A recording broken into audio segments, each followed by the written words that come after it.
नमस्कार दोस्तों, स्वागत है आपका आपके अपने YouTube चैनल फार्मर्स लव पे। तो आज हम जो क्लास स्टार्ट करने वाले हैं वो अपने जो बायोलॉजी का जो रिवीजन क्लासेज स्टार्ट कर रखी थी जेट 2020 के लिए हमने, जिसमें ऑल ओवर क्लास देख रहे थे।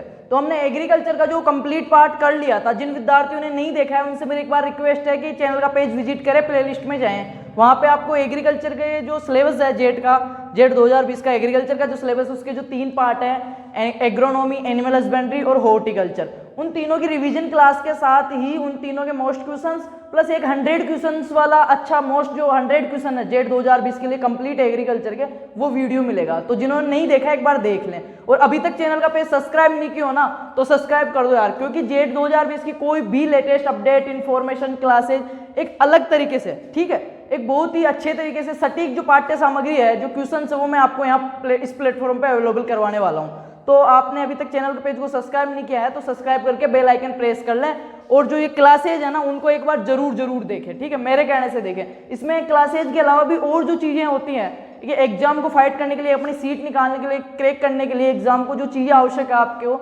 वो चीजें भी बहुत अच्छे से आपको बताई गई है और ट्रूली बताई गई है, बिल्कुल सच्चाई से, खुद की लाइफ से रिलेट करके। तो आप देखोगे ना एक बार तो आपको बहुत ज्यादा अच्छा लगने वाला है और बहुत ज्यादा समझ में आने वाली है और बहुत ही ज्यादा यूजफुल होने वाली है। बात करते हैं आज की क्लास के बारे में। तो आज अपन जो बायोलॉजी की जो रिवीजन क्लासेस देख रहे थे, उनमें जो पार्ट था बायोलॉजी का, जो सिलेबस में 2 पार्ट थे, बॉटनी और जूलॉजी। तो जूलॉजी का जो पार्ट था कंप्लीट हमने देख लिया था, ठीक है, जूलॉजी का जो रिवीजन क्लास थी वो कर ली थी। अब जूलॉजी के जो क्वेश्चन है वो बाद में करेंगे, पहले अपन रिवीजन क्लासेज कंप्लीट कर लेते, फिर बायो के कंप्लीट जो क्वेश्चन है वो एक साथ देख लेंगे, ठीक है। तो स्टार्ट करते हैं आज की क्लास। आज की क्लास में वैसे बॉटनी, एक चीज बता दूं आपको मैं, जूलॉजी से कम क्वेश्चंस पुटअप होते हैं बजाय बॉटनी के, ठीक है। बॉटनी में से ज्यादा क्वेश्चंस इसलिए पुटअप होते हैं कि बॉटनी की जो चीजें हैं, प्लांट फिजियोलॉजी हो गई, सेल बायो हो गई आपके, ठीक है, जेनेटिक्स वगैरह हो गई, इन चीजों को वो एग्रीकल्चर से रिलेट करके पूछता है, ठीक है। क्वेश्चन ज्यादा, जैसे सोइल साइंस है आपके, ठीक है, जो सोइल केमिस्ट्री है, उसमें से भी जो क्वेश्चन आएंगे ना वो एग्रीकल्चर से रिलेट करके उनको फिर पूछेगा वो।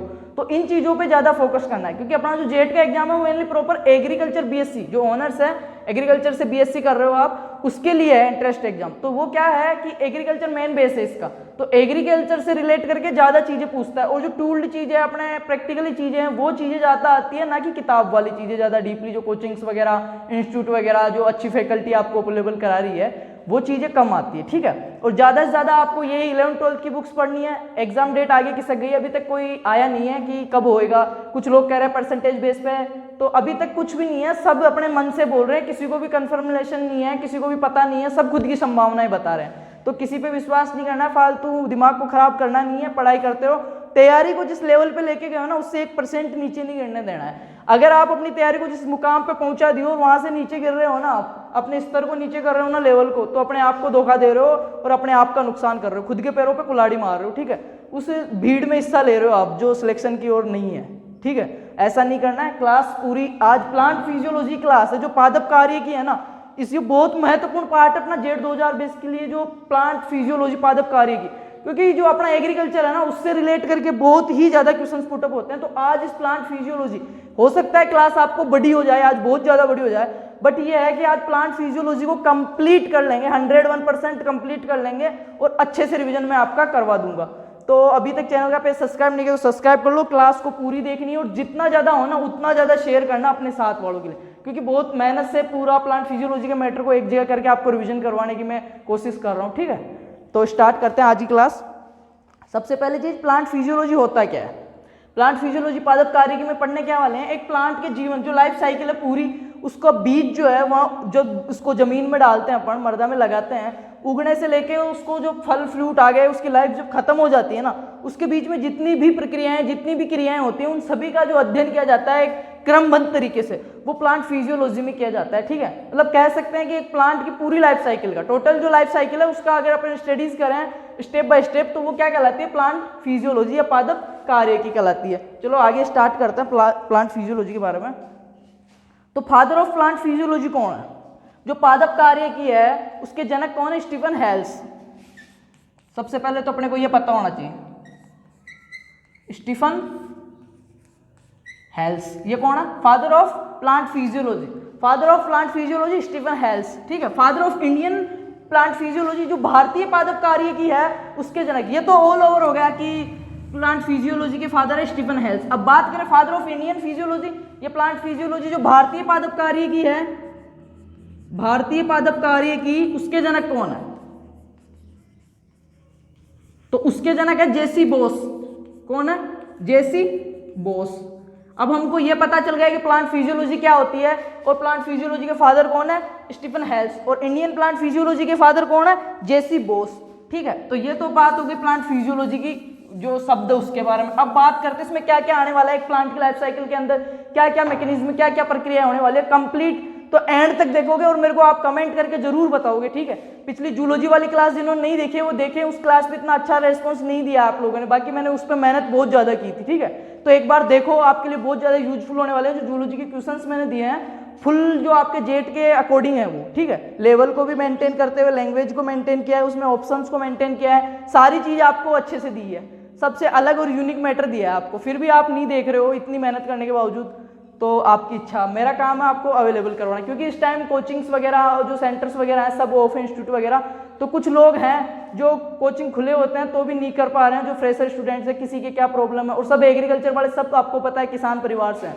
तो मेरा मेन मोटिव यही है कि मेरे जो भाई हैं किसान भाई, जो उनके बच्चे हैं जो भी है, उनको मतलब कोई इस वजह से ना रहे कि उन्होंने कोचिंग वगैरह नहीं की या ये कमी उनको मन में ना रहे। ठीक है, सिलेक्शन होना ना होना बाद की बात है, पर मन में यह नहीं होना चाहिए कि यार मैं कोचिंग कर लेता तो हो जाता वो हो जाता। तो उन्हीं के लिए है क्लासेस वगैरह, देखो, बाकी ज़्यादा से ज़्यादा शेयर करो। बात करते हैं आज की क्लास के बारे में। तो फर्स्ट जो टॉपिक रहेगा प्लांट फिजियोलॉजी में वो रहेगा डिफ्यूजन एंड ऑस्मोसिस। क्या रहेगा? डिफ्यूजन एंड ऑस्मोसिस, विसरण और परासरण, विसरण और परासरण। जल्दी जल्दी ओवरव्यू देखेंगे टोटल सिलेबस का। ठीक है, विसरण और परासरण। तो विसरण को क्या बोलते हैं? डिफ्यूजन। और इसको क्या बोलते हैं? परासरण को ऑस्मोसिस। ठीक है, डिफ्यूजन एंड ऑस्मोसिस, परासरण और विसरण। तो विसरण क्या होता है? डिफ्यूजन जब किसी ठोस गैस या द्रव का, जब किसी ठोस द्रव या गैस के अणुओं का, जब किसी ठोस पदार्थ की तीन अवस्थाएं होती है, कोई भी पदार्थ होता है उसकी तीन वो होती है, फॉर्म होती है। ठीक है, लिक्विड, गैस और ठोस जो सॉलिड होता है। ठीक है, ठोस, द्रव, गैस, तीन अवस्थाएं होती है। तो किसी भी पदार्थ की, किसी भी पदार्थ के, ये ठोस मान लो, द्रव मान लो या गैस मान लो, उसके जो आयंस हैं, मोलिक्यूल्स हैं, उसके आयंस हैं, ठीक है, या जो अणु है, किसी पदार्थ के द्रव, ठोस या गैस जो भी है, उसकी फॉर्म किसी भी फॉर्म में हो सकता है कोई भी पदार्थ, उसके जो अणु या आयन है ना, वो अधिक सांद्रता से कम सांद्रता की ओर गमन करते हैं ना, अधिक सांद्रता से कम सांद्रता की गमन, उस क्रिया को क्या बोलते हैं? डिफ्यूजन बोलते हैं, विसरण बोलते हैं। दोबारा से आप सुनोगे कि जब किसी भी ठोस, द्रव या गैस के अणुओं का, आयनों का अधिक सांद्रता से कम सांद्रता वाले क्षेत्र की ओर मूवमेंट या गमन, अभिगमन या जाना या मूवमेंट होना, अधिक सांद्रता से कम सांद्रता की ओर जाना क्या कहलाता है? डिफ्यूजन या विसरण कहलाता है। ठीक है, नेक्स्ट बात करते हैं इसका उदाहरण। जैसे ये कोई अपना रूम है, ठीक है, इसके इस रूम, इस कोने में एक अगरबत्ती जला दी हमने, तो क्या होगा? अगरबत्ती से जो धुआं निकल रहा है, जो खुशबू निकल रही है, जो उसके पार्टिकल्स हैं, उसके कारण जो आयंस है, मॉलिक्यूल्स हैं, उनकी सांद्रता इस कोने में अधिक हो जाएगी। ठीक है, इस कोने में अधिक खुशबू हो जाएगी, अधिक धुआं हो जाएगा अगरबत्ती का, तो क्या होगा? इस पूरे रूम में फैलने लगेगा वो। ठीक है, यहां तक, इस कोने तक पहुंचने लगेगा। जहां अधिक सांद्रता है वहां से कम सांद्रता की तरफ मूवमेंट करेंगे, उसके जो मॉलिक्यूल्स हैं अधिक सांद्रता से कम सांद्रता की ओर मूवमेंट करेंगे। उसी क्रिया को क्या बोलते हैं अपन? डिफ्यूजन। और कब तक मूवमेंट करेंगे? जब तक कि यहाँ पे सांद्रता लगभग बराबर सी ना हो जाए। ठीक है, कि पूरे रूम में जो धुआं है या जो खुशबू है अगरबत्ती की, वो समान रूप से नहीं फैल जाएगी, तब तक वो अणु अधिक सांद्रता से कम सांद्रता की ओर मूवमेंट करते रहेंगे, उसी को डिफ्यूजन बोलते हैं। ठीक है, नेक्स्ट चीज देखते हैं डिफ्यूजन प्रेशर कि विसरण दाब क्या होता है। विसरित अणु या आयन जब अधिक सांद्रता से कम सांद्रता की ओर गमन करते हैं तो उनके ऊपर जो दाब लगता है, जिसकी वजह से वो गति कर रहे हैं, ठीक है, चलन कर रहे हैं, उस दाब को क्या बोलते हैं? डिफ्यूजन प्रेशर या DP, diffusion pressure. Diffusion pressure क्या होता है? जब ये जो अगरबत्ती के जो कण है या धुआं के जो कण है या खुशबू के जो कण है, वो जब अधिक सांद्रता से कम सांद्रता की, सपोज दैट अधिक सांद्रता से कम सांद्रता की ओर मूवमेंट कर रहे हैं, तो वो कैसे जा रहे हैं? वो जो गति कर रहे हैं उनके ऊपर कुछ तो दाब लग रहा होगा, किसी भी प्रकार का। अधिक सांद्रता हो गई यहाँ पे, तो यहाँ से ये निकल रहे हैं, तो जो कुछ दाब लग रहा है ना, उसी को डिफ्यूजन प्रेशर बोलते हैं। ठीक है, जो उन कणों पे लगने वाला दाब है जिसकी वजह से वो अधिक सांद्रता से कम सांद्रता की ओर मूवमेंट कर रहे हैं, वही दाब क्या कहलाता है? डिफ्यूजन प्रेशर कहलाता है। बात करें डिफ्यूजन दो प्रकार का होता है। ठीक है, कौन कौन सा होता है? Types of diffusion, two types होता है, एक्टिव और पैसिव। एक्टिव और पैसिव। ठीक है, एक्टिव और पैसिव, इनमें क्या क्या होता है? जो एक्टिव होता है ना, उसमें ऊर्जा की आवश्यकता पड़ती है। ठीक है, जो एक्टिव डिफ्यूजन है उसमें ऊर्जा की आवश्यकता पड़ती है, जबकि जो पैसिव है उसमें ऊर्जा की आवश्यकता नहीं पड़ती है। बात करें इसके उदाहरण की ठोस का ठोस में विसरण, कि ठोस का ठोस में विसरण, ठोस का आपके एग्जाम्पल आएंगे जो जेट में है उसमें ऐसे आता है कि ठोस का ठोस में विसरण का उदाहरण है, ये द्रव का ठोस का उदाहरण है, ऐसे आएगा, ठीक है, डिफ्यूजन का। तो अपन देख रहे हैं कि ठोस का ठोस में विसरण कैसे होता है। तो आपने सुना होगा जिंक का कॉपर में, जिंक और कॉपर ZnCu होता है, वो ठोस का ठोस में उदाहरण है, जिंक भी ठोस कॉपर भी ठोस, ठीक है। तो ठोस का सोलिड में डिफ्यूजन का एक अच्छा एग्जाम्पल है वो। बात करें दूसरा लिक्विड का, लिक्विड में डिफ्यूजन, तो आपने देखा होगा एल्कोहल, पैक बनाना तो सबको आता है, सबने देखा होगा कैसे बनता है। तो जो एल्कोहल है उसका पानी में डालना, ठीक है, ये पानी का एल्कोहल में डालना, तो दोनों ये भी लिक्विड ये भी लिक्विड, ये इसके मिलना, अधिक सांद्रता से कम सांद्रता मिला रहे हैं, ठीक है, मतलब अधिक सांद्रता किसकी लेंगे और कम सांद्रता किसकी लेंगे, किसको किसमें मिलाएंगे आपको सब पता है, ठीक है। तो वो क्या हो गया, लिक्विड का लिक्विड में हो गया, ठीक है, लिक्विड का लिक्विड में डिफ्यूजन का उदाहरण हो गया। अच्छा, गैस का गैस में, अगर सबसे अच्छा उदाहरण बताऊं मैं गैस का गैस में डिफ्यूजन का, तो आपने सुना होगा MIC, भोपाल में गैस त्रासदी हुई थी मिथाइल आइसोसाइनेट के कारण, ठीक है, ये भी गैस थी मिथाइल आइसोसाइनेट MIC। भोपाल में जब रात्रि 12 बजे एक टैंक फट गया था, गैस का रिसाव हो गया था, बहुत लोगों की मृत्यु हो गई थी, जो ये गैस हत्याकांड था उसमें। तो ये क्या था, भोपाल में MIC गैस रिसी थी उस फैक्ट्री से, तो ये भी गैस थी, और एनवायरमेंटल में भी गैस है, O2 CO2 जो भी है, तो गैस का गैस में विसरण हो गया, ये अधिक सांद्रता से कम सांद्रता की ओर, इसकी उस टैंक में अधिक सांद्रता थी फैक्ट्री में, तो ये रिसाव होने लगा। तो क्या होने लगा, इसके जो अणु थे, इसके जो मॉलिक्यूल्स थे, वो एनवायरमेंटल में MIC की बिल्कुल कम सांद्रता है, तो अधिक सांद्रता से कम सांद्रता की ओर मूवमेंट करने लगे, इस वजह से सारे वहां पे वो फैल गई। और कब तक फैलती रही, विसरण की क्रिया कब तक होती है, जब तक बराबर नहीं हो जाता, जब तक पूरी गैस बाहर नहीं आई, ठीक है, तब तक फैलती रही। तो तब तक बहुत ज्यादा नुकसान हो चुका था, बहुत लोगों की मृत्यु हो चुकी थी, बहुत लोग सोते ही रह गए थे, तो उसको भोपाल गैस त्रासदी भी बोलते हैं, MIC। ये गैस का गैस में अपन इसको उदाहरण में समझ सकते हैं कि गैस का गैस में डिफ्यूजन कैसे हो रहा है। तो ये तो बात हो गई अपनी डिफ्यूजन की। बात करते हैं ऑस्मोसिस या परासरण। तो परासरण भी एक प्रकार का विसरण ही होता है, विशिष्ट प्रकार का विसरण होता है। परासरण और विसरण में इतना सा फर्क है कि जब अधिक सांद्रता से किसी पदार्थ के, जो सॉलिड या फिर गैस या लिक्विड जो मॉलिक्यूल्स है किसी भी पदार्थ के, जब वो अधिक सांद्रता से, यहाँ पे अधिक सांद्रता है, अधिक सांद्रता से कम सांद्रता की ओर मूवमेंट करते हैं, तो वो बीच में एक अर्धपारगम्य झिल्ली होती है, ठीक है, सिलेक्टिव अर्धपारगम्य झिल्ली होती है, चयनित पारगम्य या अर्धपारगम्य झिल्ली, उससे होकर गुजरते हैं। उस क्रिया को क्या बोलते हैं, ऑस्मोसिस या परासरण।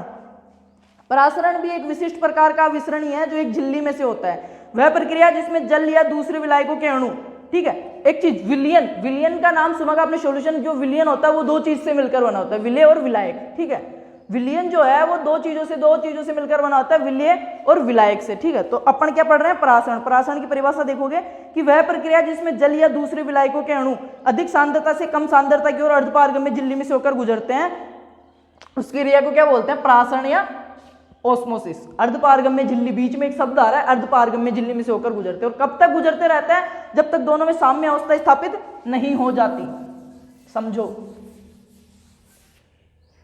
यहां पे कोई पदार्थ है, ठीक है, उसके मॉलिक्यूल्स है, यहाँ पे अधिक सांद्रता है इसकी, इधर कम सांद्रता है, ये बीच में अर्धपारगम्य झिल्ली है। जब ये इधर गुजरेंगे इस अर्धपारगम्य झिल्ली में से होके, तो ये क्या कहलाएगा, परासरण। और अर्धपारगम्य झिल्ली को हटा देंगे और ऐसे ही गुजर रहे हैं तो वो क्या कहलाएगा, विसरण, ठीक है।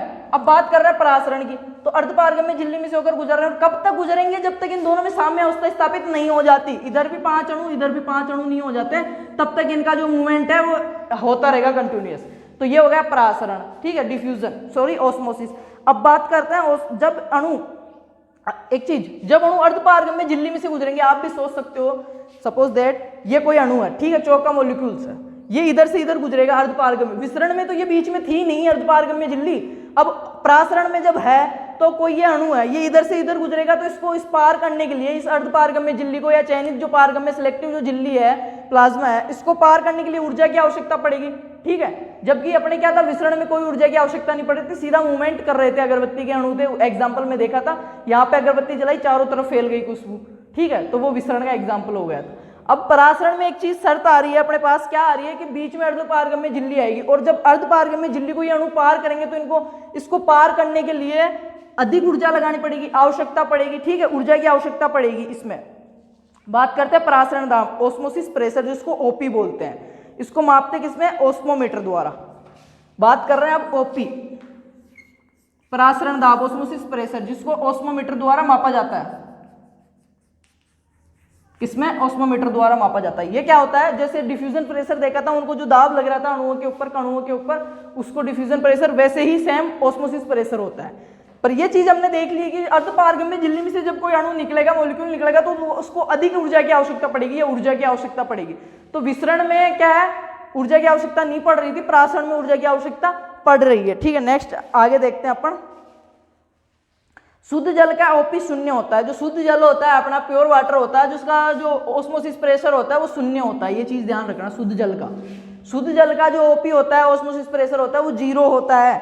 बात करें नेक्स्ट टीपी की, जो ट्रिगर प्रेशर क्या होता है, स्फीति दाब। जब किसी बंद प्रासरणीय तंत्र में जल का प्रवेश होने पर प्रासरणीय तंत्र की भित्ति पर उत्पन्न होने वाला दाब स्फीति दाब कहलाता है। स्फीति दाब क्या होता है, टीपी का नाम सुना होगा, ट्रिगर प्रेशर। देखते हैं,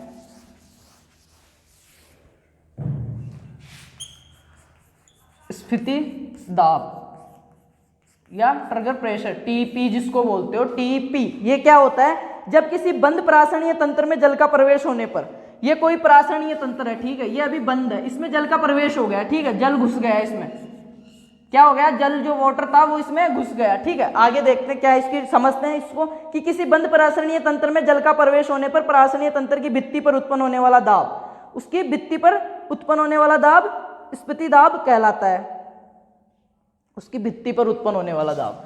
तो सपोज दैट ये कोई बोतल है ना, इसमें ये बंद थी पर इसमें जल घुस गया, ठीक है, तो ये जो जल के अणु इसकी भित्ति के ऊपर जो दाब लगा रहे हैं, ये जल के अणु जो इसमें घुस रहे हैं बार बार ऐसे कंटिन्यूअस, तो ये इसकी जो भित्ति है, चारों तरफ जो इसकी वॉल है या जो भी है दीवार है, इसके ऊपर जो प्रेशर लगा रहे हैं, जो दाब लगा रहे हैं, वो क्या कहलाएगा, टीपी या स्फीति दाब। इसको शब्द से समझ सकते हो, स्फीति दाब। जब कोशिका फूल जाती है ना, फूली हुई कोशिका को स्फीति कहते हैं।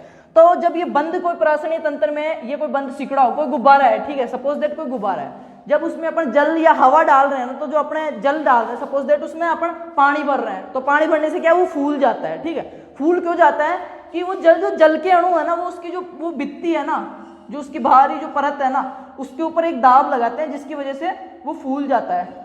तो ये जो दाब लगा है ना अणु उसकी भित्ति के ऊपर, वही स्फीति प्रेशर कहलाता है, ये स्फीति दाब कहलाता है। कोशिकाओं की स्फीति अवस्था पर स्फीति दाब का मान प्रासरणीय दाब के बराबर होता है। ठीक है, कोशिकाओं की स्फीति अवस्था पर स्फीति दाब का मान, जब कोशिका स्फीति अवस्था में होती है, पूर्ण रूप से फूली हुई होती है, तब स्फीति दाब टीपी बराबर ओपी होता है। ठीक है, प्रासरण दाब बराबर स्फीति दाब होता है। समझ में आ गया ये टर्म कि टीपी बराबर ओपी कैसे हो रहा है, कि जब कोई सेल है वो पूर्ण रूप से स्फीत हुई है, ठीक है, अच्छी तरीके से, तो उसमें जो भित्ति के ऊपर लग रहा है वो दाब प्लस प्रासरण दाब दोनों बराबर होंगे, सेम होंगे, टीपी प्लस बराबर ओपी। ठीक है, बात करते हैं नेक्स्ट चीज कि वॉल प्रेशर, डब्ल्यूपी क्या होता है। ये तो होगा टीपी।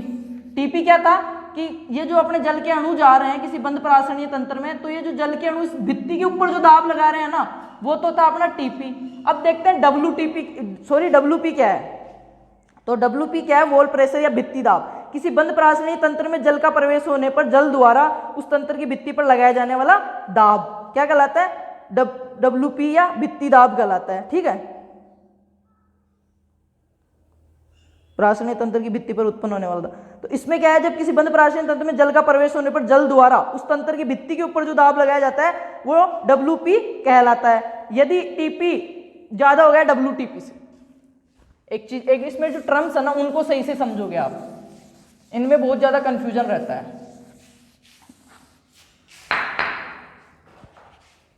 समझो, यदि टीपी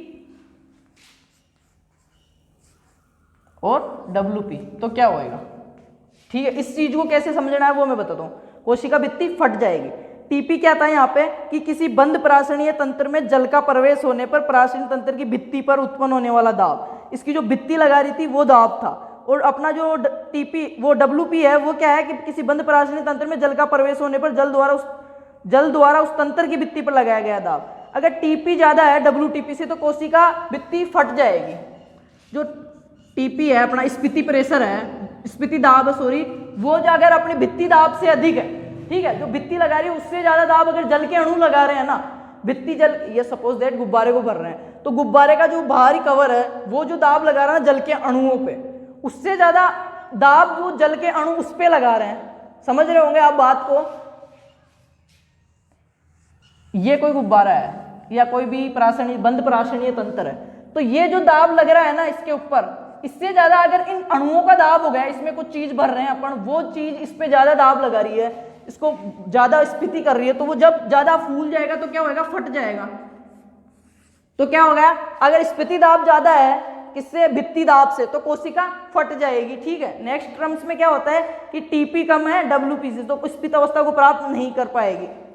नेक्स्ट जो कंडीशन है उसमें क्या है, ये है। ठीक है, तो इसमें तो क्या हो रहा था, कोशिका भित्ति फट रही थी। क्यों फट रही थी, क्योंकि जो बाहर से आने वाले अणु है ना उनका दाब अधिक था इसके अपेक्षा, भित्ति की अपेक्षा। अब क्या हो रहा है, इस कंडीशन में क्या हो रहा है कि इसका दाब, जो अपनी भित्ति है ना वो ज्यादा दाब लगा रही है, जबकि जो बाहर से आने वाले हैं ना वो कम प्रेशर लगा रहे हैं। तो इस अवस्था में क्या होगा कि जो कोशिका है ना वो अपनी स्फीत अवस्था को प्राप्त नहीं कर पाएगी, पूर्ण रूप से फूल नहीं पाएगी, सिकुड़ जाएगी। ठीक है, मतलब ये गुब्बारा को कुछ भी है, सपोज दैट कोई बंद पराशनीय तंत्र है, इसमें कुछ अणु जा रहे हैं। ठीक है, तो ये अणु इतना दाब नहीं लगा पा रहे कि इस भित्ति को पीछे खिसका सके, इस कोशिका को स्फीत अवस्था में ला सके। तो क्या होगा, ये फूलेगी नहीं कोशिका, स्फीत नहीं होगी, तो सिकुड़ी हुई रह जाएगी। इसके लिए उसको सिकुड़ी हुई रह जाएगी। कौन सी टर्म में, नीचे वाली में, कि टीपी कम रहेगा किससे, जब डब्ल्यूपी से, या डब्ल्यूपी ज्यादा हो जाएगा टीपी से, तो कोशिका फूलेगी ही नहीं। ठीक है, स्फीत अवस्था में नहीं जा पाएगी। नेक्स्ट बात करते हैं प्लाज्मोलाइसिस या जीवद्रव्य कुंचन। बहुत इंपॉर्टेंट चीज है जीवद्रव्य कुंचन या प्लाज्मोलाइसिस। इन टॉपिक्स का करवाने का मतलब एक ही है कि आपने जो भी इतने दिन पढ़ा है, तैयारी सबने की है, पढ़ा सबने, वो रिवाइज हो जाएगा आपका। ठीक है, नेक्स्ट जो चीज है जीवद्रव्य कुंचन। जीवद्रव्य कुंचन ये क्या होता है, प्लाज्मोलाइसिस। ठीक है, प्लाज्मोलाइसिस क्या होता है कि किसी कोशिका को अतिपरासरणी विलयन में रखा जाए तो उस कोशिका का जल बाहर आने लगता है तथा जीवद्रव्य कोशिका भित्ति के से पृथक होकर सिकुड़ना प्रारंभ कर देता है। इसको जीवद्रव्य कुंचन कहते हैं। जब किसी कोशिका को अतिपरासरी विलयन में, हाइपर जो होता है अतिपरासरी, जब ये कोई सेल है उसको अतिपरासरी विलयन में रख देते हैं तो इसका जो जल है ना, कोशिका के अंदर जो वाटर है वो बाहर निकलने लगता है। और जब ये बाहर आ जाता है तो अंदर क्या बचा, जो जीवद्रव्य है ना उसका, प्लाज्मोलाइसिस, जो प्लाज्मा लेमा है, जीवद्रव्य है ना, वो क्या होता है, जो कोशिका भित्ति उससे अलग होकर सिकुड़ जाता है। ठीक है, अगर किसी कोशिका को अतिपरासरणी विलयन में रखते हैं तो उसका जो जल है वो बाहर आ जाता है। ठीक है, जब किसी कोशिका को अतिपरासरणी विलयन में रखा जाए तो उस कोशिका का जल बाहर आने लगता है तथा जीवद्रव्य कोशिका भित्ति से पृथक होकर, जो कोशिका भित्ति है उससे अलग हो जाता है, जीवद्रव्य में सिकुड़ जाता है, एक जगह इकट्ठा हो जाता है। उस चीज को क्या बोलते हैं, जीवद्रव्य कुंचन। शब्द से समझ में आ रहा होगा कि जीवद्रव्य का कुंचन हो गया, वो सिकुड़ गया, एक जगह आ गया, इकट्ठा हो गया, उसको क्या बोलते हैं, जीवद्रव्य कुंचन या प्लाज्मोलाइसिस। ठीक है, प्लाज्मोलाइसिस बोलते हैं इस क्रिया को, जीवद्रव्य कुंचन बोलते हैं। जीवद्रव्य विकुंचन क्या होता है, जब किसी जीवद्रव्य कुंचित कोशिका को, ठीक है, इसका उल्टा जीवद्रव्य कुंचन है वो क्या है, विकुंचन। जीवद्रव्य विकुंचन क्या होता है, जब किसी जीवद्रव्य कुंचित कोशिका को अतिपरासरी नहीं अल्पपरासरी, जब अतिपरासरी में रख रहे थे तो जीवद्रव्य कुंचन हो रहा था, अब जीवद्रव्य कुंचित कोशिका को अल्पपरासरी विलयन में रख देंगे तो क्या होगा, उसका जो जल है वापस अंदर चला जाएगा और जो जीवद्रव्य जो सिकुड़ गया था ना वो वापस अपनी अवस्था में आ जाएगा, कोशिका भित्ति के अटैच में हो जाएगा, वापस कोशिका स्फीति हो जाएगी, जो जैसी थी वैसी ही हो जाएगी। तो उसको क्या बोलते हैं, जीवद्रव्य विकुंचन बोलते हैं। ठीक है, नेक्स्ट चीज देखते हैं डीपीडी, विसरण दाब न्यूनता या डिफ्यूजन प्रेशर डेफिसिटी। ठीक है, इसको चूसण दाब भी बोलते हैं, बहुत ही इंपॉर्टेंट टर्म है डीपीडी, डिफ्यूजन या चूसण दाब भी बोलते हैं इसको। ठीक है, हिंदी में डीपीडी या चूसण दाब, एक और नाम है इसका डीपीडी, चूसण दाब या विसरण दाब न्यूनता। क्या बोलते हैं, विसरण दाब न्यूनता, विसरण दाब न्यूनता। ठीक है, डीपीडी क्या होता है देखना कि यह शब्द बीएस मेयर ने दिया था, जो डीपीडी शब्द है बीएस मेयर, यह शब्द किसने दिया था, बीएस मेयर ने। ठीक है, यह शब्द बीएस मेयर ने दिया था डीपीडी शब्द।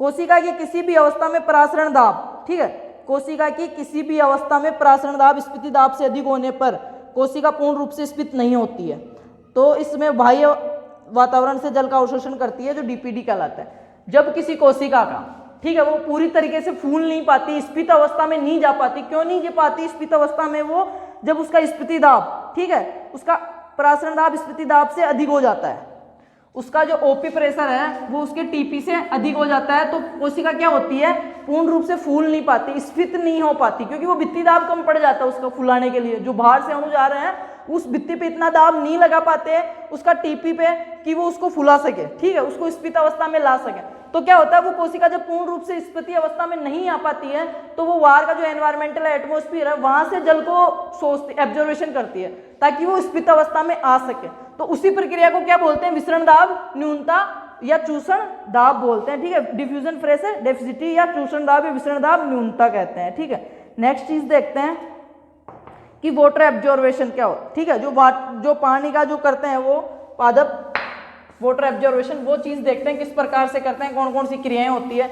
एक प्लांट के बारे में अपन अभी तक कुछ ही नहीं पढ़ रहे हैं, उसकी जो जैविक क्रियाएं हैं उन्हीं के बारे में पढ़ रहे हैं अभी तक, ठीक है।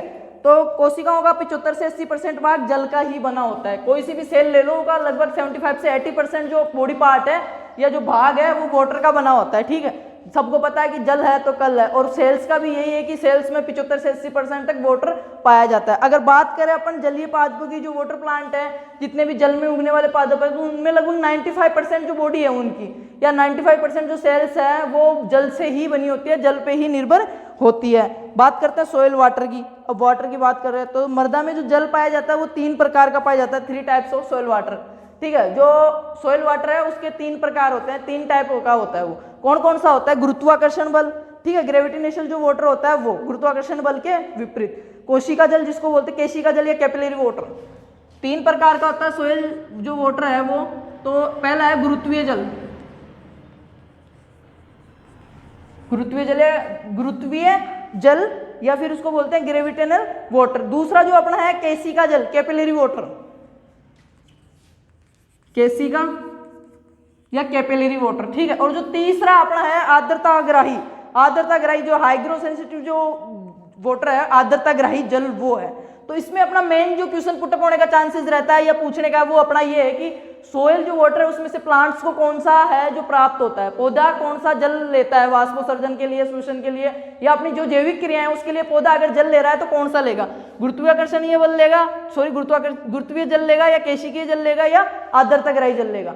तो वो लेता है हमेशा केशिकीय जल, इसको कैपिलरी वाटर बोलते हैं। -1/3 से 31 एटमॉस्फेयर दाब पे प्राप्त रहता है पादप को, ठीक है। वो क्या केशिका या कैपिलरी वाटर का एब्जॉर्वेशन करता है। ये तो बात हो गई जल की। अब एक और चीज आती है होलार्ड चेसार्ड, एक शब्द आता है आपको जेट में पूछ सकता है, होलार्ड, एक आता है चेसार्ड और एक आता है एकार्ड। ये 3 टर्म है, आपको आनी चाहिए, ठीक है, होलार्ड, चेसार्ड और एकार्ड। तो होलार्ड क्या होता है, जो अपना होलार्ड है मृदा में उपस्थित संपूर्ण जल, मृदा के अंदर जो उपस्थित संपूर्ण जल होता है, जिसमें ये तीनों आ गए, गुरुत्वीय भी आ गया, केशिकीय भी आ गया और आर्द्रताग्राही भी आ गया, उसको क्या बोलते हैं होलार्ड। और चेसार्ड किसको बोलते हैं, जो चेसार्ड जल है, चेसार्ड जिसको बोलते हैं पौधे को उपलब्ध होने वाला जल, जो कैपिलरी वाटर है, ठीक है, उसको मापन के अंदर काम में लिया जाता है चेसार्ड। जो पौधे को प्राप्त हो रहा है उसकी जो जैविक क्रियाओं के लिए पौधा किस जल का उपयोग कर रहा है वो जल क्या कहलाएगा, चेसार्ड। और जो संपूर्ण जल है मृदा के अंदर, जो संपूर्ण जल है, टोटल वाटर है, उसको क्या बोलते हैं, होलार्ड। पौधे के लिए उपयुक्त जल को चेसार्ड। अब बात आती है एकार्ड किसको बोलते हैं, ठीक है। तो एकार्ड क्या बोलते हैं, होलार्ड प्लस चेसार्ड बराबर एकार्ड, समझ रहे हो, होलार्ड प्लस चेसार्ड, मतलब ये तीनों जल मृदा में उपस्थित संपूर्ण जल, ठीक है, मृदा में उपस्थित जो टोटल वाटर है उसकी मात्रा प्लस जो पौधों को उपलब्ध हो रहा है, वो पौधे जो एब्जॉर्वेशन कर रहे हैं अपना कैपिलरी वाटर, इन दोनों को मिला के क्या बोलते हैं, एकार्ड, ठीक है। होलार्ड तो हो गया जो टोटल वाटर है वो, चेसार्ड हो गया जो पौधों को मिल रहा है वो, और एकार्ड हो गया, इन दोनों को मिला के एकार्ड बोलते हैं। तो ये हो गई बात जल की। अब देखते हैं एसेंट ऑफ सेप, मतलब पादपों में रसारोहण। ये रसारोहण भी बहुत इंपॉर्टेंट चीज है, इसका भी मोटा मोटा देख लेते हैं एक बार। सारी चीज देखने वाले क्लास को एंड तक देखोगे, ठीक है, और शेयर पक्का करोगे। वो जूलॉजी वाली क्लास में इतना अच्छा रिस्पॉन्स नहीं आया, पता नहीं आप लोगों ने देखा नहीं या एग्जाम आगे किसक गया तो आपका इंटरेस्ट कम हो गया पढ़ाई में। ऐसा कुछ नहीं है, एग्जाम बहुत जल्द होएगा और होने वाला है और होएगा कंफर्मेशन, ठीक है। तो अपनी तैयारी को यार ऐसे मत करो, इतनी मेहनत करके लास्ट जो 10-20 दिन में इतने लेवल पे लेके गए हो गिरने मत देना, क्योंकि एक बार नीचे आ गए ना दोबारा उस लेवल पे नहीं जा पाओगे आप, कॉन्फिडेंस टूट जाएगा, होपलेस हो जाओगे, कुछ भी है। बट एक बार अगर उस लेवल से चूक गए ना उस रास्ते से, दोबारा नहीं पहुंचोगे वहां पे, कुछ ना कुछ कमी रह जाएगी और फिर मन में हमेशा के लिए बोझ रह जाएगा, यार उस टाइम पढ़ लेता तो पता नहीं हो जाता। ये चीज कभी नहीं रखनी है लाइफ में कि यार ये कर लेता तो ये हो जाता। जहां भी हो, जिस भी फील्ड में हो, जो भी कर रहे हो ना, अपना 101% दो, हमेशा 101% दो। होगा नहीं होगा वो बाद की बात है। मन में ये गम नहीं होना चाहिए कि यार मैं उस दिन ये कर लेता तो ये हो जाता, कि यार नहीं हुआ तो नहीं हुआ, मैंने मेरी पूरी मेहनत की थी, ठीक है। और होगा क्यों नहीं, अगर पूरी मेहनत करोगे, अपना 100% देखो, तो आई श्योर कंफर्मेशन आपका एडमिशन होगा और गवर्नमेंट जो आपकी फर्स्ट चॉइस है वहीं पे होगा। बात करते हैं नेक्स्ट की पौधों में रसारोहण, ठीक है, एसेंट ऑफ सैप। रसारोहण क्या है? गुरुत्वाकर्षण के विपरीत जड़ों से। आपने एक चीज सोची है कि प्लांट के अंदर जो हाईएस्ट, ये कोई प्लांट है, ये उसका ऊपर का भाग है, टॉप डोमिनेंस है, और ये जड़ भाग है। यहाँ में मृदा में जो जल है, 3 प्रकार का जल था, ठीक है, गुरुत्वीय, केशिकीय और आर्द्रताग्रही। तो जो केशिकीय जल है वो पौधे को प्राप्त हो रहा था, इसको पौधा ऊपर तक पहुंचा देता है वाष्पोत्सर्जन के दौरान। तो ये ऊपर तक कैसे पहुंच जाता है? ये जल नीचे से धकेला जाता है, ऐसे धक्का लगाया जाता है, या फिर ऊपर से इसको ऐसे खींचा जाता है? क्या सीन है इसका, कभी सोचा है आपने? ठीक है, इन चीज़ों को रिलेट करके पढ़ा करो, रटने की जरूरत नहीं है, बहुत इंटरेस्टिंग चीज़ें हैं ये। प्लांट फिजियोलॉजी, बोटनी बहुत ही अच्छी चीज़ है, ठीक है। तो थोड़ा रिलेट करके पढ़ा करो, समझ गए कि यार एक पौधा जो इतना 20 फीट लंबा है या 25 फीट लंबा है, वो उस जल जो नीचे जड़ों में जो जल है, उसके मूल रोम्स उसको जल को ऊपर धकेल रहे हैं, या फिर उसका जो ऊपर वाला भाग उस जल को खींच रहा है, ठीक है। ये चीज पता होनी चाहिए। तो ये इसी चीज को जो पढ़ने के लिए जो सिद्धांत वगैरह, थ्योरीज वगैरह दी हुई है, वो रसारोहण कहलाता है। क्या कहलाता है? रसारोहण। पांचवों में रसारोहण। तो गुरुत्वाकर्षण के विपरीत बल के जो जड़ों से पत्तियों तक जल का ऊपर चढ़ना रसारोहण कहलाता है। परिभाषा क्या है, डेफिनेशन क्या है रसारोहण की, कि गुरुत्वाकर्षण बल के विपरीत मृदा में से जल का पत्तियों या फिर उसके तने, उसके हाईएस्ट जो ऊपर वाला भाग है, वहां तक पहुंचने की क्रिया रसारोहण कहलाती है। अब जो इस रसारोहण में ऐसे तो ज्यादा वो नहीं है, इसका जो मार्ग है ना, जो रास्ता है ना, पाथ ऑफ एसेंट सेप, वो क्या है? जाइलम इसकी वाहिक वाहिनिकाएं, जो इसको पहुंचाता है ना ऊपर, उसमें कौन हेल्प करता है? जाइलम।